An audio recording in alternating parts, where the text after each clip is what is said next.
So yeah, we talked in episode 1 commentary about how much is covered in episode 1, and how quickly they get to a lot of the themes of Astro Boy, and then we get to racism in episode 2.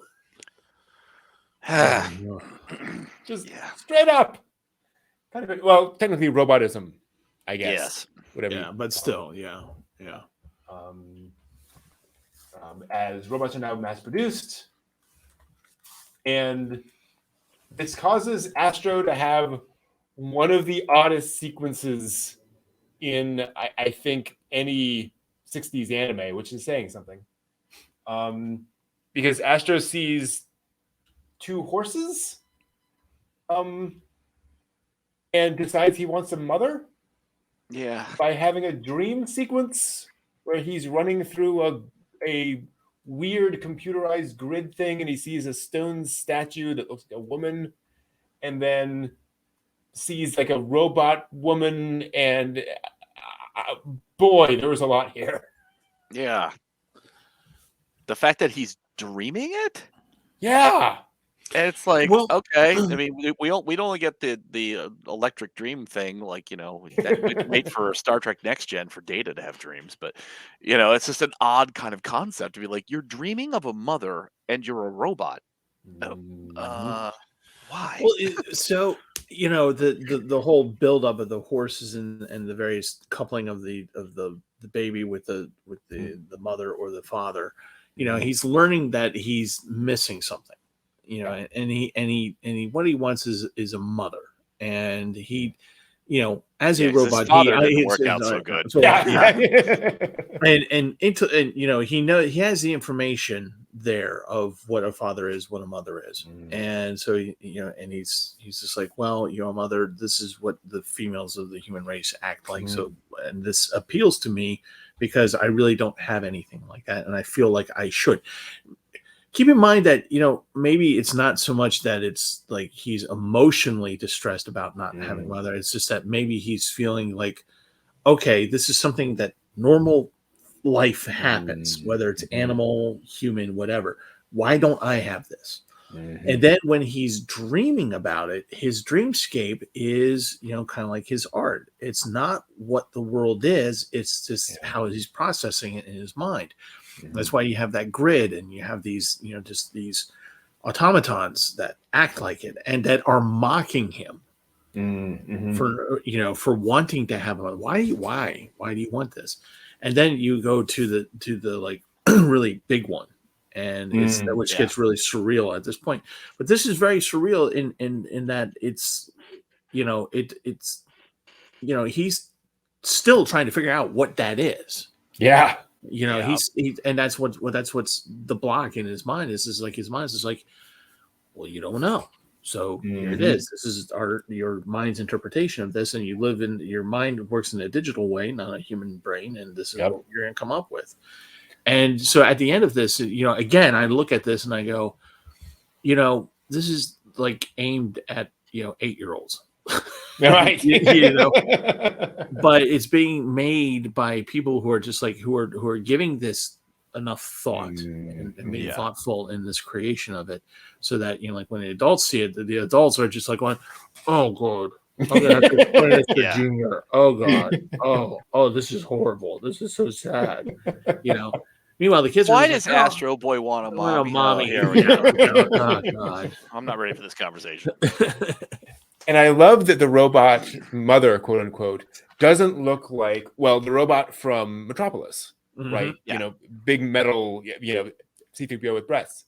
C-3PO was, by the way, based off of the Metropolis. Anyway. Yeah. But it's clearly like an industrial machine. Yeah. That Astro's kind of interpolating into this figure. It's just really fascinating. Well, a lot of this imagery as well, like the broken rocks in the background, the grid kind of surface. Yeah.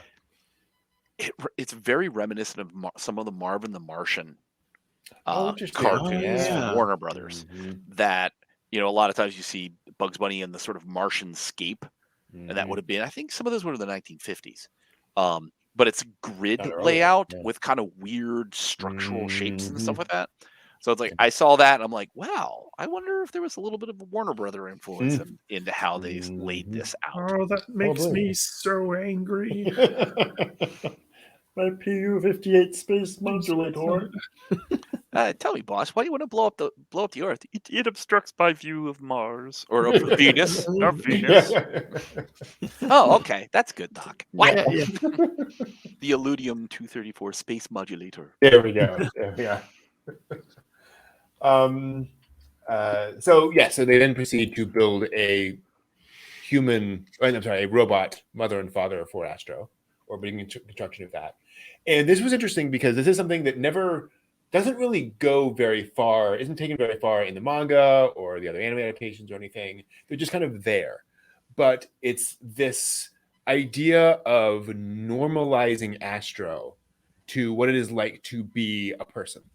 Right. And I like that the professor has, or the doctor has, this idea of, I'm doing this so that Astro can feel more normal, if you will. Obviously this is not going to be an actual mother and father for him, but he has an anchor, if you will, to normality that will work for him.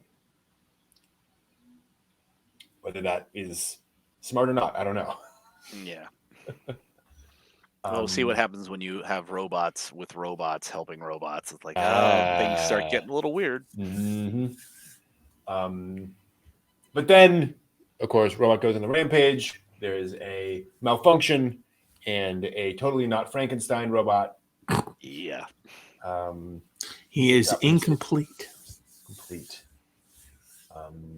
Gets up and runs off, and you have the fight with what is in the English termed the armed guard. Yes. That's good. It's terrible. Oh, like really? Again, anime for 8-year-olds. Like, right. Bring it on. Come on. Yeah, I love his hand gestures as he's fighting. I'm like, come on. I'm like, dude, really? And it is kind of odd that you have, again, and this bouncing back and forth between the drama and the comedy, where we know it's not good that this robot is on a rampage, but then having this long sort of comedic fight scene with the hand robot just lightens things up a little bit. Yeah. And provides opportunity for just some funny business. And then off he goes. Again, bad things happen. Then we get, I mean, to your guys' point, this very noir sequence of him going through the city and eventually getting, and we won't go through like every single moment of it. Basically, he is pulled in by a bunch of criminals and who basically tell him to rob banks and help him with heists and such. And he does it because why not? And that's kind of what he's programmed to do, is to obey humans.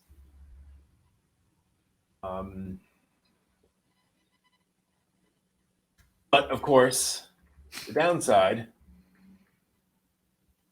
is that everyone assumes, and it must be Astro doing it, because who else could possibly perpetrate all these crimes?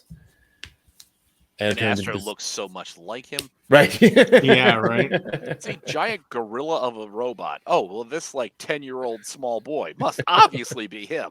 Okay. Obvious. Yes. And you have Duke Red here, quite wonderful for the prosecution. But it does open up this interesting problem of now robots are being seen now that robots are not simply a product, now people are judging them for their actions.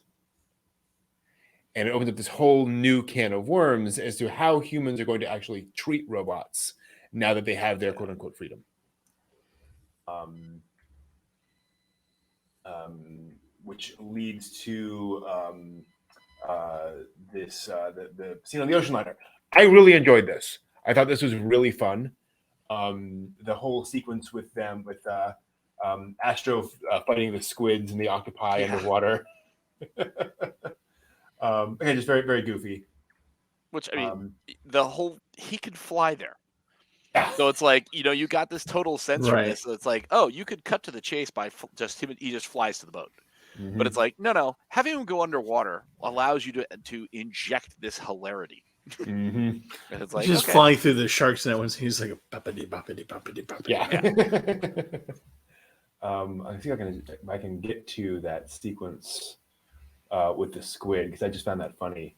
The squid tries to run away, and Astro just kind of like pulls the top off of him basically as he flies by, and then apologizes and comes back and pops it back on. Yeah. It flies off. And squid, octopus, back to squid. Yeah. Very, very fun. And the big fight. Yeah, no, I think it was a really good fight. It's a nicely animated little fight scene. Yes, there was effort put into that fight scene and money. Yeah, budget was spent. Then the ultimate problem was, and again, I appreciated this. It wasn't about defeating him. Stopping him isn't the point. The point is to change people's attitudes towards robots. Right. I think it's kind of where it all goes at the end.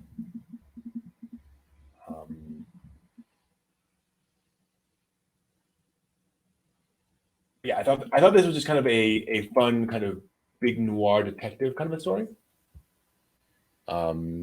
With this twist on how robots are being treated by humanity.